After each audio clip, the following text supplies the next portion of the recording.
kepatuhan dalam protokol kesehatan.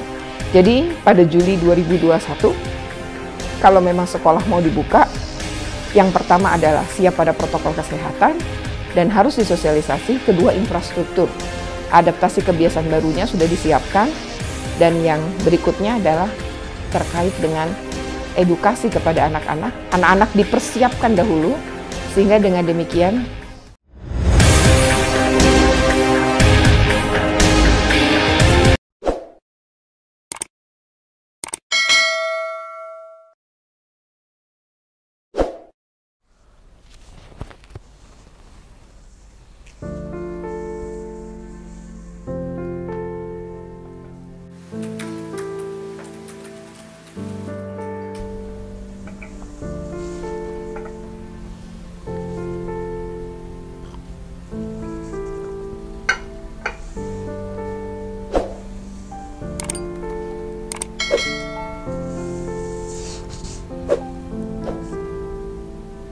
Sahabat Jabar, pemerintah Republik Indonesia baru saja melaksanakan vaksinasi pertama untuk para pendidik dan tenaga kependidikan.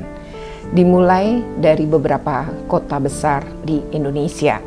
Rencananya pemerintah akan menargetkan pada akhir Juni 2021 yaitu sebanyak 5,5 juta guru dan dosen itu selesai untuk divaksin. Harapannya adalah Juni tahun 2021 seluruh guru selesai divaksin sebanyak 5,5 juta tadi, maka pada Juli tahun 2021 yaitu pada tahun ajaran baru, sekolah akan dibuka. Sekolah tatap muka yang selama ini sudah ditutup hampir 1 tahun ini rencananya akan dibuka pada Juli 2021 jika memang vaksinasi terhadap para guru selesai pada Juni. Berkaitan dengan hal ini atau rencana Menteri Pendidikan dan Kebudayaan, juga Kementerian Agama yang memang juga memiliki sekolah, itu merencanakan memang pembukaan sekolah pada tahun ajaran 2021. Namun meskipun 5,5 juta guru dan dosen selesai divaksin pada Juni 2021 sekalipun dan akan membuka sekolah pada Juli 2021 tepatnya tahun ajaran baru, namun pemerintah juga harus tetap memperhatikan beberapa hal. Yang pertama, memang saya secara pribadi mengapresiasi bahwa pemerintah sangat peduli sehingga menjadikan guru, tenaga pendidik, dosen, tenaga kependidikan ini sebagai prioritas dalam penerima vaksin.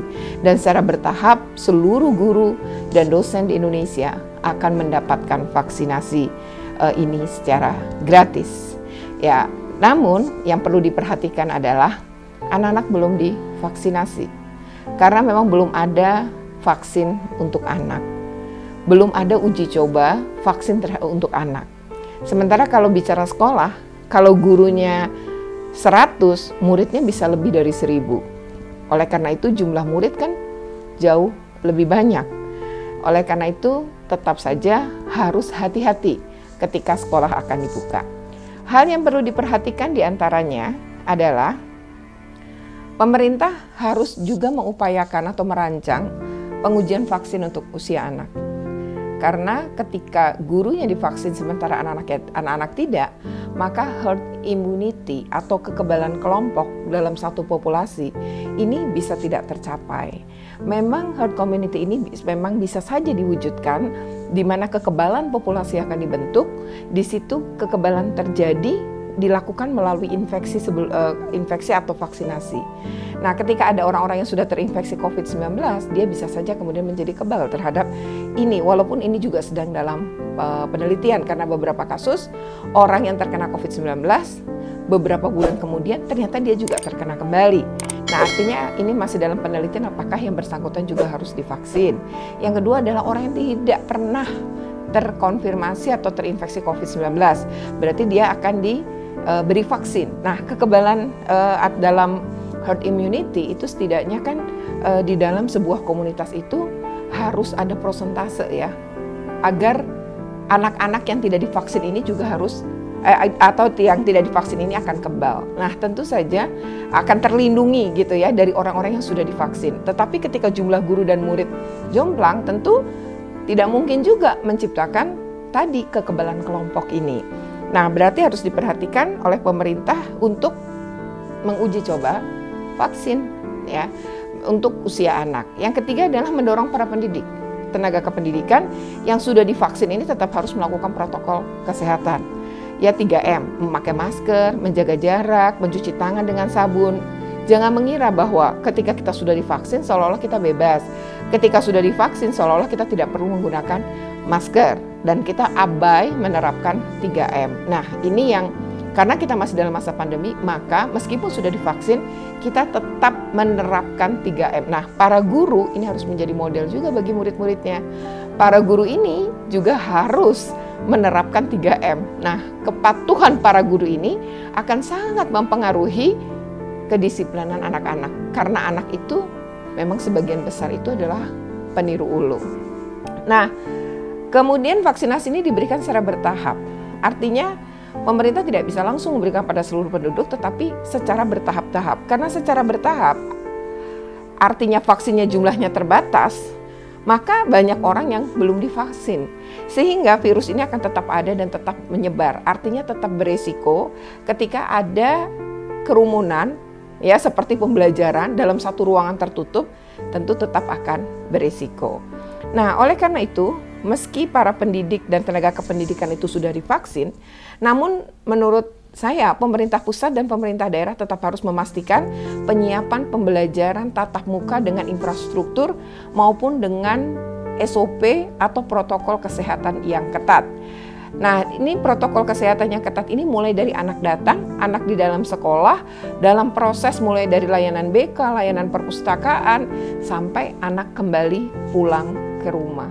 Nah, ini protokol kesehatan seperti ini harus diterapkan.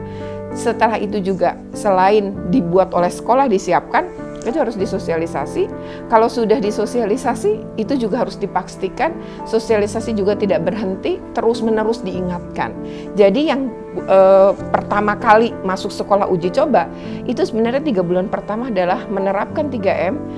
Anak-anak kita didik dulu, kita edukasi dulu untuk patuh pada protokol kesehatan. Tentu di sini peran penting guru sangat kuat, begitupun juga peran dari orang tua. Jadi kalau kira-kira dipastikan ya harus ada 5 siap ya. 5 siap itu sebenarnya Kementerian Pemberdayaan Perempuan dan Perlindungan Anak mengkampanyekan itu, yaitu siap daerahnya, siap sekolahnya, siap gurunya, siap orang tuanya, dan juga siap anaknya. Jadi bapak dan ibu atau ayah bunda di rumah ya juga harus tetap ngajarin anak-anak menggunakan masker, cuci tangan yang benar seperti apa, dan juga tetap menjaga jarak dimanapun anak itu berada. Nah, hal-hal yang inilah yang sebenarnya harus diedukasi oleh semua pihak. Jadi 5 siap ini penting. Nah, selain itu pembelajaran tatap muka juga sebaiknya dimulai dengan uji coba, dimulai pada kelas yang atas, dan harus juga dimulai dengan 1/4 anak. Setengah anak itu terlalu beresiko, apalagi pada sekolah-sekolah yang jumlah anaknya atau muridnya sangat besar. Nah, untuk sekolah-sekolah ini kalau bisa menerapkan dulu 1/4 secara uji coba, memastikan semuanya, kalau ada kekeliruan atau ada kekurangan dilengkapi dulu, baru kemudian jika 1/4 ini patuh bisa ditingkatkan. Ya, ditingkatkan setengahnya, sehingga kalau sudah setengahnya, maka seperti ketentuan dalam SKB 4 Menteri, setengah jumlah murid itu yang disarankan. Namun ketika 1/4 sudah dididik, ditambah 1/4 lagi, maka ini akan memudahkan untuk proses perlindungan atau untuk menciptakan tadi ya kepatuhan dalam protokol kesehatan. Jadi pada Juli 2021, kalau memang sekolah mau dibuka, yang pertama adalah siap pada protokol kesehatan dan harus disosialisasi. Kedua, infrastruktur. Adaptasi kebiasaan barunya sudah disiapkan. Dan yang berikutnya adalah terkait dengan edukasi kepada anak-anak. Anak-anak dipersiapkan dahulu, sehingga dengan demikian ketika membuka sekolah, maka dipastikan tidak terjadi klaster baru. Demikian highlight pada episode ini terkait dengan vaksinasi yang diberikan kepada 5,5 juta guru dan dosen, dan sangat berharap bahwa meskipun sudah divaksin, guru dan para dosen tetap mematuhi 3M. Demikian, sampai bertemu kembali pada highlight berikutnya. Terima kasih, selamat sore, assalamualaikum warahmatullahi wabarakatuh. Jangan lupa di like, comment, share, and subscribe. Untuk yang sudah subscribe, saya ucapkan terima kasih. Bagi yang belum, segera di subscribe, tekan tombol lonceng. Sampai ketemu pada episode berikutnya.